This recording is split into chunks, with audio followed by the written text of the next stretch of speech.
Chrissie Wellington, wonderful to have you here in Toronto. How has it been this year of not racing, but I'm guessing staying fairly busy? It's been amazing and challenging in equal measure. You know, as a total control freak, it's actually been quite hard to take a step away from Ironman, you know, not have the routine and the structure and the goal. It's been quite emotionally challenging, and I knew that would be the case. But it's just been wonderful to get some balance back and have some variety in my life. And I've got goals, but they're not as, say, grandiose as winning Kona. You know, goals, spending more time with my family and friends, trying new sports, doing more work with my charity, you know, the charities that I'm a patron of. So, you know, different things, but really enriching, but definitely challenging as well. Now, you know, obviously you've got, well, it's a full-time job what you're doing. You're on the road for the next 2 months, Yeah. and leading up to Kona and all that. But you're still managing to fit some training in, so you're hanging in there. You've got a cast on your leg Yeah. here, so you must be training a little bit. I love sport, Kevin. I love it. But what I wanted to do was take a step back and appreciate the rawness of sport again. So do a lot more structured, kind of ad hoc training, so not following a routine. So I've been training most days. I'll do an hour a day. If I fancy jumping on my bike for 3 hours, I'll do that.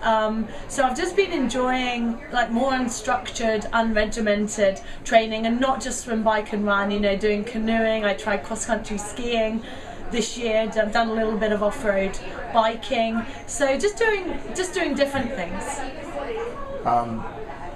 Obviously, or the question that I'm sure you're bombarded with, are we going to see Chrissie Wellington back racing again next year?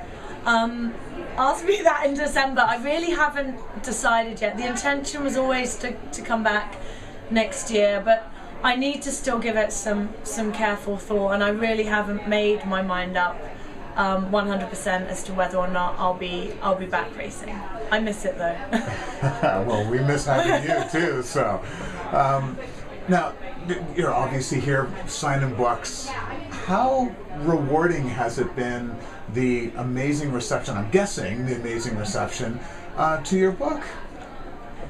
It's been really humbling to see the impact that the book has had on people, both in the UK and in Canada, in America, and around the world. You know, I invested so much time and energy in creating the book, and I wanted people to be able to identify with me. It's me at my rawest. You know, I've kind of peeled away all the layers and the kind of facade of invincibility, and really exposed the real me, which was quite hard, but hopefully it's enabled people to identify with me and take some lessons away that they can then apply to their own lives, whether or not they're triathletes, whether or not they're into sport, but just use it as inspiration to test themselves, and as the title suggests, kind of live without these preconceived limits.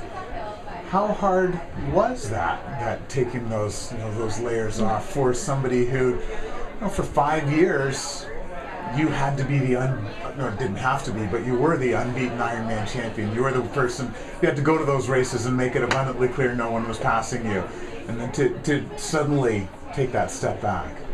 It was very difficult. I think many athletes try to portray this facade of invincibility.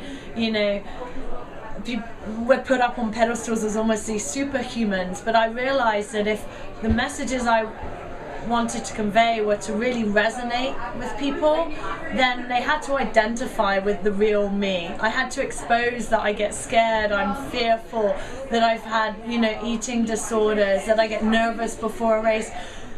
Things like that, and hopefully they can then see that I've overcome certain obstacles or problems or concerns in my life and still gone on to achieve great things. And that's really, I guess, the lesson at the heart of the book. Finally, as you say, from the book, I think people will be able to relate to you and have got so much. And I think that's only going to help when you run for Prime Minister or whatever. When are we going to see that? The Chrissie the politician moving forward? Or are we not going to see that? Are you going to spend all your time changing the women's movement or whatever, or getting more girls involved in sport? Yeah, I don't know whether I'll ever be involved in politics in a big P, with a big P, in terms of kind of the political parties, but I've definitely this year been a lot more engaged in political activity. I've done a lot of work on women in sport. I've spoken at the Houses of Parliament in June, presenting to ministers and other officials on the importance of factoring in women in sport into policy making and kind of advocating change in this area. So I definitely have become a little bit more politically active, as it were, and it's something that I really enjoy. I feel very strongly, as I've always said, that I have a platform, I have a responsibility, I have a message that I want to convey, and I've seen this year as a very important opportunity to be able to do that and to be able to affect hopefully lasting change. Hey, it's wonderful to have you here, and thank you. And yes, that message is getting out there, and can't wait to hear more of it tonight. Thanks so much. Thank you. Thanks so much for having me.